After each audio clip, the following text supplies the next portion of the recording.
शेर अफजल मरवत का कोई जलसे किया करते थे तो काफ़ी क्राउड इकट्ठा करते थे। अब वो यहाँ पे नहीं हैं, बल्कि दुबई में थे गुज़श्ता रोज़ तक जो इतला थी, और अभी जलसों जुलूसों के लिए भी कहा गया है। आपको लगता है कि बाकी जो रहनुमा हैं वो उसी तरह से क्राउड इकट्ठा कर पाएंगे जलसे जुलूस के लिए या कि नहीं? देखिए, क्राउड तो कोई भी इकट्ठा कर लेगा, इमरान खान साहब के लिए है। शेर अफजल मरवत ने बड़ी दिलेरी के साथ अपनी पार्टी को लीड किया था और मुश्किल टाइम पे किया था।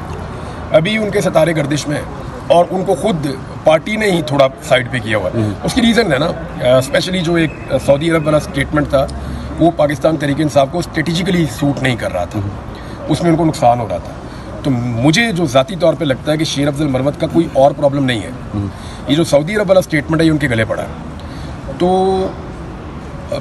कुछ अरसे के लिए शायद वो भी इस सारे गेम से आउट रहेंगे, लेकिन वो हमेशा आउट नहीं रहेंगे, मुझे ऐसा लगता नहीं है। सर, अली अमीन गंडापुर जो हैं वो आप क्या समझते हैं उस्मान बुज़दार के मुकाबले में, या परवेज़ खटक या बाकी जो वज़ीर आला थे उनके मुकाबले में अच्छा काम कर रहे हैं? देखिए, परवेज़ खटक ने तो एक्सेप्शनल काम किया था जब वो वज़ीर आला थे। महमूद खान के बारे में आपके क्वेश्चन हो सकते हैं कि वो ठंडे वज़ीर आला थे और वो चीज़ें वो नहीं कर पाए, लेकिन परवेज़ खटक ने वाकई में, जिसको तब्दीली कहते हैं, उन्होंने कोशिश की थी और काम करके भी दिखाया था। वो बाद में वो पार्टी छोड़ गए, उन्होंने इमरान खान साहब के साथ वफादारी नहीं की, वो चीज़ें अलग हैं। लेकिन ये सब मानते हैं कि परवेज़ खटक के दौर में जो उन्होंने किया उसकी बुनियाद पे फिर ये मॉडल पूरे पाकिस्तान के अंदर आया इलेक्शन जीत कर 2018 में। तो अली अमीन गंडापुर को आप उस्मान बुज़दार से और महमूद खान से आप कंपेयर नहीं कर सकते। वो रियल पॉलिटिकल वर्कर है, मार खा के आया हो, एक लंबी स्ट्रगल है political.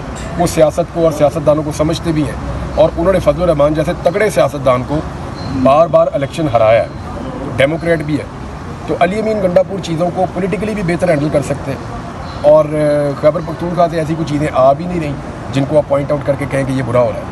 Thank you sir, thank you sir. आपको कितनी तवक्कुआत है, क्योंकि एस्टैब्लिशमेंट और ये रजीम एक ही पेज पर लग रही है, एक ही तस्वुर किए जा रहे हैं। क्या स्टेबिलिटी ला पाएंगे? औरंगजेब भी वज़ीर ख़जाना है, तो पेट्रोल का भी मामला चला, 15 रुपये फिर 4 रुपये। मुझे उसमें लगता है कि शहबाज शरीफ साहब से कोऑर्डिनेशन नहीं हो पाई। देखें, शहबाज शरीफ साहब की अगर अपनी टीम हो ना तो वो कुछ भी करने से पहले उनको आगाह करेगी, लेकिन अगर शहबाज शरीफ साहब ने दूसरी टीम के प्लेयर लिए हुए हैं ना तो फिर वो प्लेयर अपनी टीम में जाके आगाह करेंगे, शहबाज शरीफ साहब को नहीं बताएंगे।